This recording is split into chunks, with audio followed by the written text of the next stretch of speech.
dan saudara-saudari yang terkasih, selamat pagi. Selamat Paskah.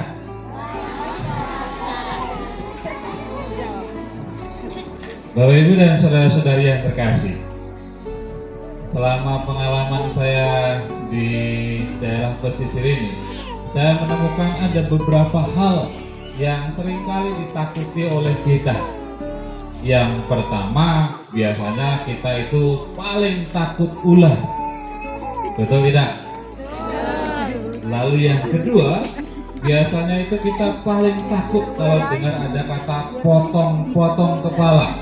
Betul tidak? Di Kota Wai kemarin ada cerita waktu kami kesana. Jadi suatu malam itu ada banyak linmas masyarakat datang ke rumah guru, ke kopel guru, dan bilang gini, Bapak Guru, tidak boleh keluar malam ini. Kenapa? Ada potong-potong, kami dengar sudah ada di samping sekolah. Akhirnya mereka berjaga, bawa tombak, bawa kelewang, banyak orang itu.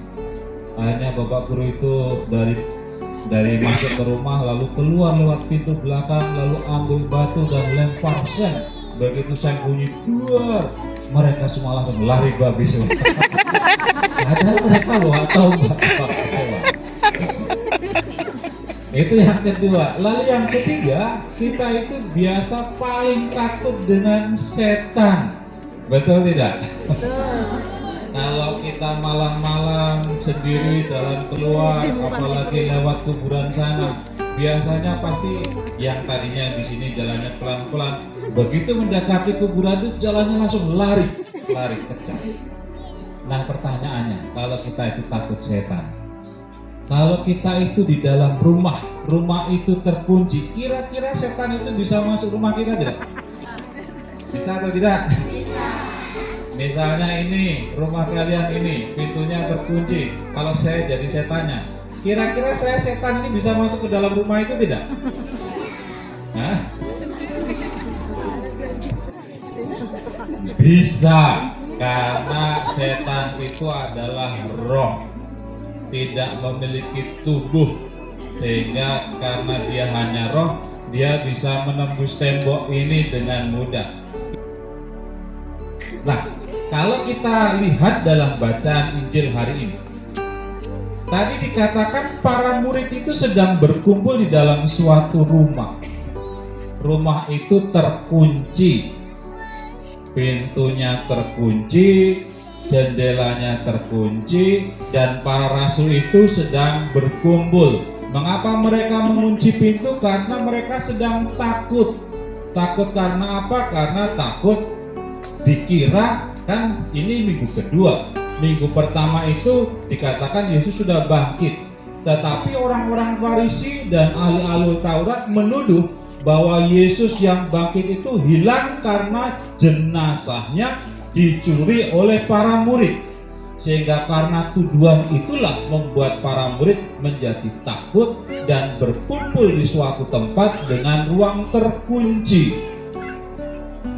Nah, ketika mereka sedang terkumpul dalam suatu rumah dalam ruang terkunci itulah, tiba-tiba dikatakan dalam Injil hari ini, Yesus hadir di tengah-tengah mereka dan mengatakan, damai sejahtera bagi kamu.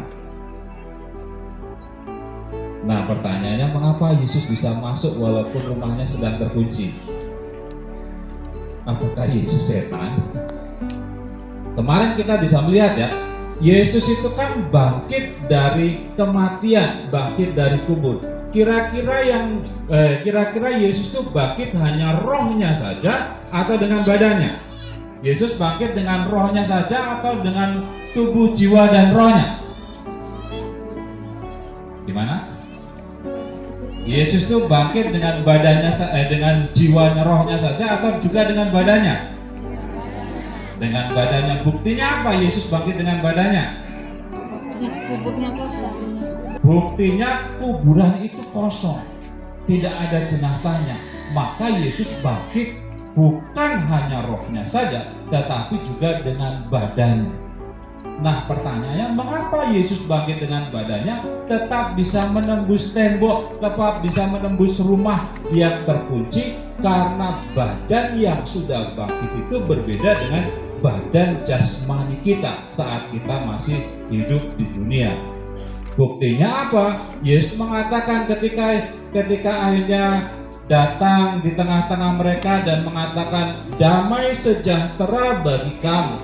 Tetapi sebelum itu Yesus menunjukkan, lihatlah tanganku, lihatlah luka bekas tombak di lambungku. Mengapa Yesus mau mengatakan itu? Karena Yesus mau mengatakan begini, bahwa aku yang hadir sekarang ini di depanmu adalah aku yang sama seperti yang kamu lihat sebelum aku mati.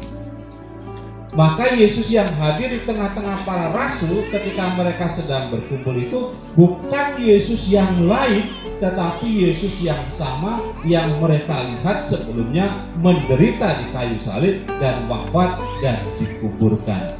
Maka akhirnya Yesus menunjukkan bekas luka-luka di dalam tubuhnya. Kalau dalam Injil yang lain minggu kemarin ketika bacaan minggu sore, pasca sore, ketika para dua murid pergi ke Emmaus berjalan, dua murid ini tidak sadar bahwa itu Yesus. Ketika mereka berkumpul berhenti dan Yesus mengatakan memecahkan roti dan membagi-bagikan, akhirnya mereka baru sadar bahwa yang selama ini berbicara dengan mereka adalah Yesus. Artinya Yesus juga memiliki tubuh karena dia memecahkan roti, membagi-bagikan dan memakannya. Artinya Yesus mengenangkan kembali, mencoba membantu para rasul untuk mengingat kembali bahwa yang di depanmu ini adalah Yesus yang sama. Nah, akhirnya ketika perjumpaan dengan Yesus yang bangkit itulah membuat para rasul menjadi bangkit kembali. Pertama-tama karena pengalaman perjumpaan dengan Yesus yang bangkit, tetapi di satu sisi dalam bacaan Injil dikatakan karena mereka sudah dihembusi oleh Yesus dengan Roh Kudus. Katakan dalam Injil, dan sesudah berkata demikian Yesus menghembusi mereka dan berkata, terimalah Roh Kudus. Kata menghembusi mereka itu kalau kita ingat dalam bacaan kitab Kejadian ketika awal Allah menciptakan manusia itu kan Allah menciptakan dari tanah liat, lalu dibentuklah. Setelah dibentuk tubuh manusia, apa yang dilakukan Allah? Allah menghembusi tubuh itu dengan roh, nefes, artinya nafas. Ketika Allah menghembusi tubuh Adam itu dengan nefas, akhirnya yang tadinya tanah itu menjadi hidup. Sama dengan para rasul, ketika para rasul itu berkumpul dalam situasi ketakutan, artinya roh mereka kecil, jiwa mereka kecil, nyali mereka menjadi kecil, Yesus datang dan menghembusi mereka dengan berkata, terimalah Roh Kudus. Menghembusi itu artinya apa? Menghembusi itu memberi nafas. Begitu kira-kira. Dan ketika mereka sudah menerima Roh Kudus itu, apa yang terjadi? Dalam bacaan-bacaan selanjutnya kita bisa melihat yang tadinya para rasul lari ketakutan, lari menjauh dari Yesus, akhirnya mereka bangkit juga dan berani mewartakan kabar Yesus yang bangkit. Artinya Roh Kudus, kehadiran Yesus yang bangkit itu mengubah juga para rasul untuk juga ikut bangkit bersama dengan Yesus.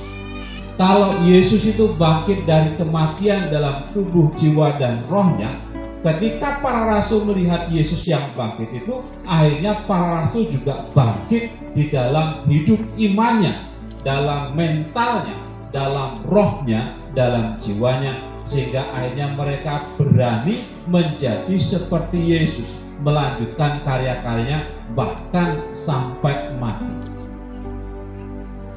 Dalam sejarah para rasul, hampir semua para rasul itu mati. Dikatakan hanya satu yang tidak mati sebagai martir, yaitu murid yang dikasihi, yaitu Yohanes. Sedangkan yang lainnya ada yang dipenggal kepalanya, ada yang disalib terbalik. Kalau Yakobus itu dikuliti kulitnya sehingga dia menjadi pelindung para pekerja kulit dan seterusnya.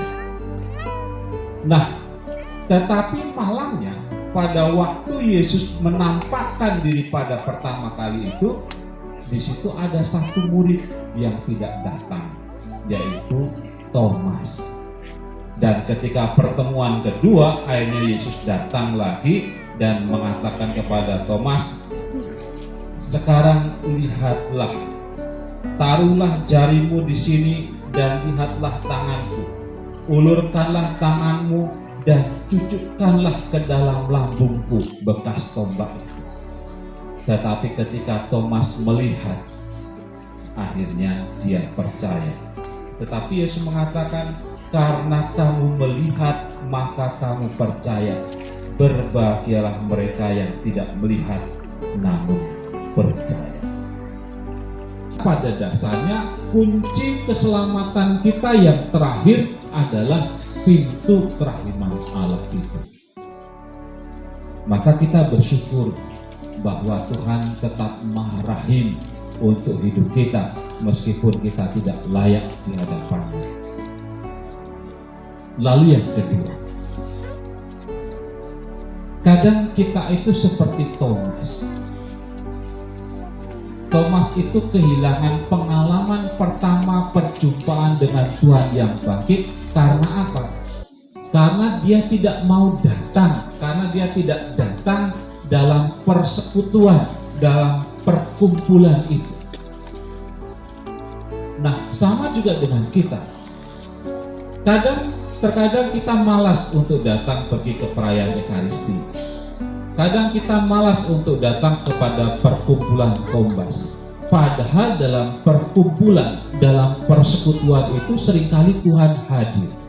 Dan ketika kita melewatkan persekutuan itu, artinya kita itu sebenarnya kehilangan momen perjumpaan dengan Tuhan yang bangkit.